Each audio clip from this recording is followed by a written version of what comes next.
Welcome to my channel, Sella Buzz. At 91 years old, Pat Boone is finally telling the truth about Jerry Reed. Pat Boone was born Charles Eugene Boone on June 1, 1934 in Jacksonville, Florida. He is a famous person in American popular culture. He's a singer, actor, writer, and TV personality who has worked for more than 60 years. He became famous in the 1950s and became one of the most well-known voices of his time. People loved him, not just for his smooth, soft singing voice, but also for his clean, nice image. That was very different from the wild rock and roll style of other singers back then. His musical talent showed up when he was young, and he was influenced by gospel music, country music, and the new rhythm and blues music of that time. Boone got into professional music because he was really good at taking rhythm and blues songs by African American artists and making them appeal to more mainstream audiences. This way of doing things, though people might think it's wrong today, made him very successful and helped shape the music world of the 1950s and early 1960s. Songs like Ain't That a Shame, Love Letters in the Sand, and April Love reached the top of music charts and are still classic songs today. These hits showed how versatile he was and how he could appeal to many different types of music fans. His versions of songs had a melodic warmth and perfect timing that made millions of listeners love his music. Besides his music success, Pat Boone also influenced television and movies. He starred in several Hollywood movies during the late 1950s and early 1960s, including Bernard Dean and April Love. In these movies, he showed not only his singing talent, but also his natural charm and wholesome personality. Boone also hosted TV shows, most notably the Pat Boone Chevy Showroom, which became a beloved platform for music and variety entertainment. His ability to connect with TV audiences was just like his musical charm, making him even more of an American icon. In 1994, Pat Boone took on an amazing and highly visible role by playing the main character in the Will Rogers Follies in Branson, Missouri. This performance showed not only his lasting talents as an entertainer, but also his deep love for American cultural history. This musical told the story of the life and career of the legendary funny man and performer, Will Rogers. For this role, Boone had to show the charm, wit, and charisma that had made Rogers a household name. For Boone, taking on this role was both a tribute to a fellow icon of Americana and a chance to stretch his performance abilities beyond the traditional music venues where he had built his career. Branson, Missouri, is widely known as a center for live music and theatrical productions. It provided a perfect stage for Boone, letting him connect with audiences who had long admired him, while also introducing his work to a new generation of theater-goers. This role showed Boone's versatility as an artist, proving that even decades into his career, he was willing to take on challenging and unconventional opportunities to entertain and educate his audiences. 3 years later, in 1997, Boone made headlines once again. He released In a Metal Mood No More Mr. Nice Guy, a daring and unconventional collection of heavy metal covers. This project was striking not only because of the unexpected genre, but also because it showed Boone's willingness to challenge people's ideas about his musical identity. He was traditionally associated with clean-cut pop and gospel music. Boone's decision to reinterpret hard rock and metal hits, songs known for their edgy lyrics and aggressive tones, showed his playful sense of humor and his desire to surprise audiences.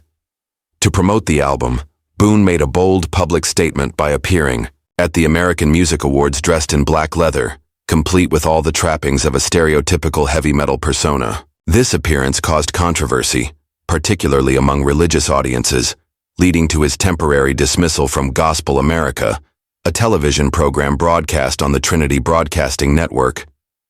However, Boone's response to the backlash reflected his characteristic blend of humility, wit, and faith. After a special meeting with TBN President Paul Crouch and his longtime pastor Jack Hayford, Boone explained that his leather outfit was intended as a parody of himself, rather than a rejection of his gospel values. His honest explanation and sincere intention were ultimately accepted, and TBN brought him back, allowing Gospel America to return to the airwaves and reaffirming Boone's respected status within the Christian broadcasting community. In recognition of his decades-long contributions to gospel music, The Nashville Gospel Music Association honored Boone in 2003 by inducting him into the Gospel Music Hall of Fame. This prestigious award reflected the profound impact Boone had made on the genre, celebrating not only his commercial success but also his spiritual influence and commitment to uplifting audiences through his music. Boone's induction into the Hall of Fame was an acknowledgement of his ability to bridge secular and sacred musical worlds, maintaining artistic excellence while remaining true to his personal beliefs. Continuing his adventurous musical explorations, Boone released We Are Family R&B Classics in 2006, a thoughtfully chosen collection of 11 cover versions of some of the most iconic R&B songs in American music history. This album included classics such as the title track We Are Family, James Brown's Papa's Got a Brand New Bag, Soul Man, Get Down Tonight, and A Woman Needs Love, alongside 6 additional hits that define the genre. Through this project, Boone once again showed his ability to reinvent himself artistically, bringing his signature vocal style to a genre far removed from his early pop and gospel roots. The album not only celebrated the timeless quality of R&B, but also underscored Boone's enduring curiosity and passion for music across genres, affirming his status as an artist unafraid to take creative risks while honoring the legacy of American musical traditions. Pat Boone's contributions were not limited to entertainment. Throughout his life, he has been a dedicated author, motivational speaker, and Christian advocate. He often used his platform to promote family values, faith, and community engagement. He has written books ranging from autobiographical works to reflections on spirituality and American culture, sharing insights drawn from a lifetime in the public eye. Boone's commitment to maintaining a positive and uplifting presence has earned him admiration and respect far beyond the realm of show business, making him a role model for integrity, perseverance, and grace under pressure. Over the years, Boone's contributions to music and culture have been widely recognized. He has sold more than 45 million records worldwide and has had 38 top 40 hits, making him one of the best-selling artists of his era. Despite the changing trends of musical fashion, Boone has remained true to his roots, often returning to gospel music and inspirational themes later in his career. His enduring popularity is a testament not only to his talent, but also to his authenticity and ability to connect with audiences across generations. In 1953, Pat Boone, already emerging as one of America's most promising young entertainers. He married Shirley Lee Foley, a woman whose own family background was deeply rooted in the world of music and show business. Shirley was the daughter of the legendary country music singer Red Foley, whose influence on mid-20th century American music was profound, and Judy Martin, a talented performer in her own right. Their marriage was not just a joining of two people, but a blending of two powerful musical legacies, signaling the start of a family life that would be as remarkable and public-facing as Boone's career. The marriage marked the beginning of a lifelong partnership rooted in faith, family values, and mutual respect, qualities that would become a hallmark of the Boone household. The couple went on to have 4 daughters, each of whom brought joy and vibrancy into their lives, further enriching the Boone family story. Their first daughter, Cheryl Cherry Lynn, arrived and became a cherished part of their expanding family. She was often mentioned in interviews as a source of pride and affection. Cheryl's nickname, Cherry, reflected the warmth and playfulness that characterized the Boone household, where children were raised with love, discipline, and an appreciation for both music and morality. Following Cheryl was Lindy Lee, whose own personality and talents added another layer of happiness to the family dynamic. The Boones nurtured Lindy's individuality, encouraging her interests while maintaining the close-knit family bond that was central to their home life. The third daughter, Debbie Ann, continued the family tradition of cultivating personal talents and a strong moral foundation. Like her older sisters, Debbie was raised in an environment where education, faith, and creativity were emphasized, and where family time was cherished amid the pressures of a public life shaped by Boone's career. Finally, Lori Jean, completed the quartet of daughters, bringing a sense of completion and harmony to the family unit.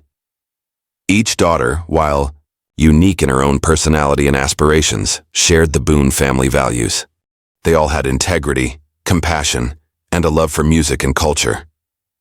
Growing up in a home where the influence of both parents was evident in every aspect of daily life, at the age of 91, Pat Boone, one of the most iconic figures in American music and entertainment history, has finally opened up about his long-standing professional and personal relationship with the legendary country singer and guitarist Jerry Reed.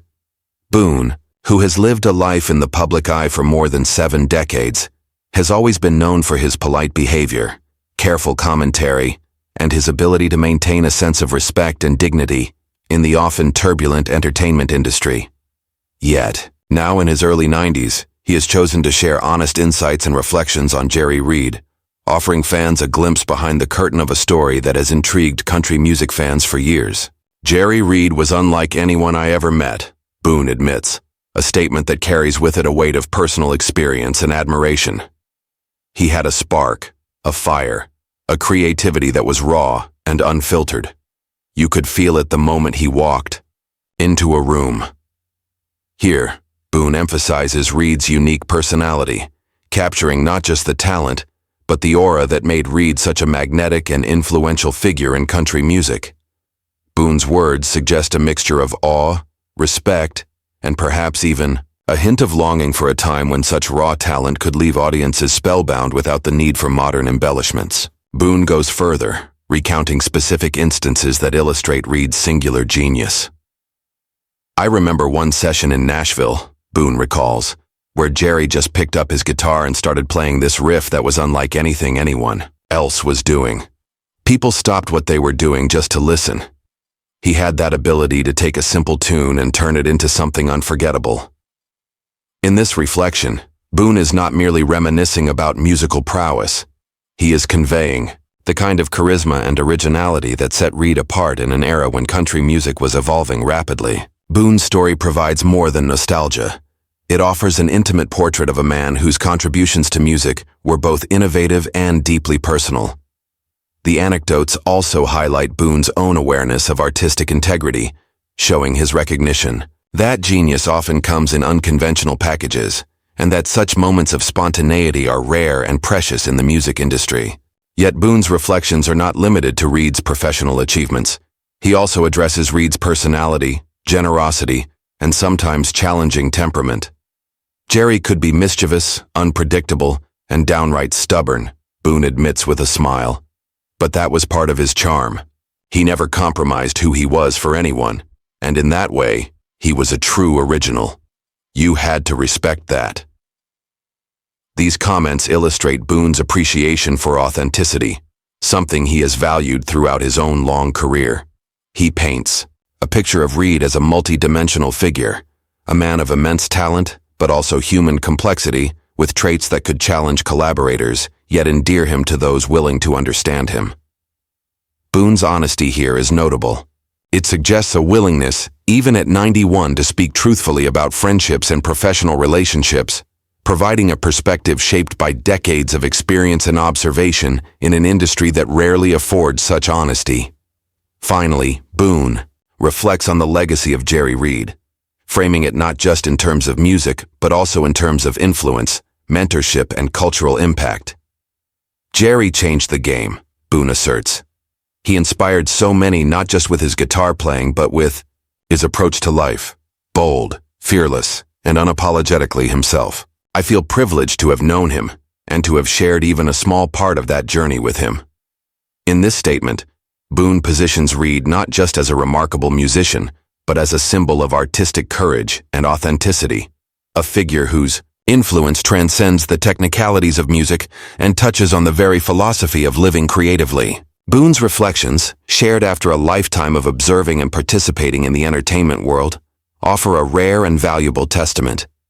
It's about friendship, mentorship, and mutual respect that endured despite the challenges and quirks of both men. At 91, Boone's willingness to finally tell the truth about Jerry Reed is both a historical record and a personal tribute, capturing the depth of admiration, the lessons learned, and the enduring impact of a life lived alongside one of country music's most unforgettable characters.